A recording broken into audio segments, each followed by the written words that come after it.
Brian Scott joins us. Brian is the race runner-up tonight. He drove the number 2 Shore Lodge Chevrolet for Richard Childress Motorsports. And Brian, certainly very strong effort on your part. I know you're disappointed. Just talk about your thoughts right now as you finished up the race here tonight. Well, obviously my thoughts are we had a really dominant car. Our Shore Lodge Camaro was just incredible. I think that was apparent. We had an easy opportunity to lead every lap and win the race, and unfortunately our whole night now is defined by the last 2 restarts, which I personally feel like were questionable. The way I interpret the rule book is, one, on the second to last restart, the second place guy can't beat the first place guy. It doesn't say if the first place guy spins his tires a little bit and doesn't get the most phenomenal restart ever. I didn't miss a shift. I still had a decent restart. He still beat me to the line. And on the last restart, I was shocked. I mean, we weren't even to the entrance of pit road, and he started going, which was 2 or 3 car lengths before the restart zone. And he had me cleared before we even got to the exit of the restart zone. And one, that took away a possibility for our team and everybody at Richard Childress Racing to contend for that win that we deserved. And 2, it eliminated what could have been an exciting race for the fans if we could have been side by side going into the first corner and racing the way racing should be at these short tracks and putting on a great show like we love to do as competitors. Thank you, Brian. Questions now. We'll take questions for Brian Scott. If you have one, raise your hand. We'll take questions. Kim's got one right here. Hi, Brian. Kim Robertson, Insider Racing News. I just asked Regan what his perspective was on that last restart, and he said, yeah, he thought Brad might have jumped it a little bit, but I guess his thought was there's so much of a delay or hesitation when you put down the gas that he may have been not sure how fast the car was going to take off. Are you taking that into consideration on your thoughts on that? Or well, I got to lead a lot of restarts tonight. I had a lot of opportunities at it, and felt like I had a really good understanding of just how fast cars could take off.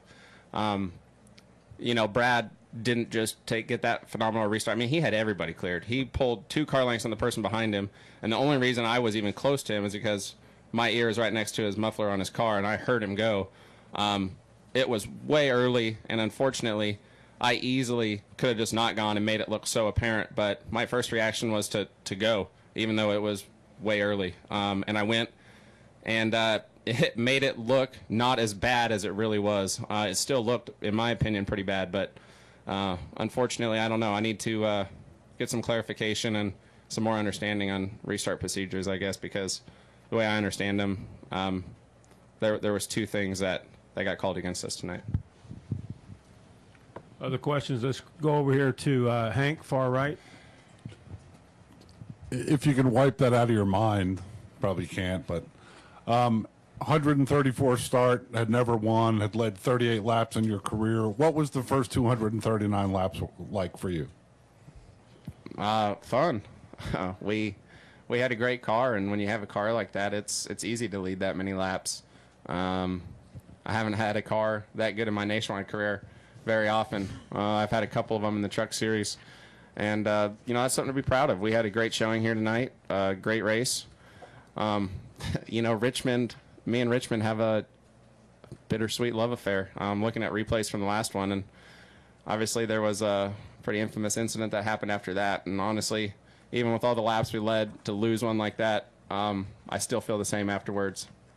Were you allowing anticipation of winning to enter your head at that point, or was it still too close? No. I've raced enough and been in enough positions to win or to lose to understand you never think you ever race one until you actually physically cross the line and get the checkered flag. I was just really focused on what I needed to do in the car to give my Shore Lodge Camaro the best chance and to give everybody at Richard Childress Racing the best chance of bringing home some hardware. And you know, it didn't happen. I probably could have done my job better, but it's hard when you're trying to be lawful and obey the rules. Other questions? Lee? Sorry, I was in the garage. So It's okay. I apologize if it's already been asked.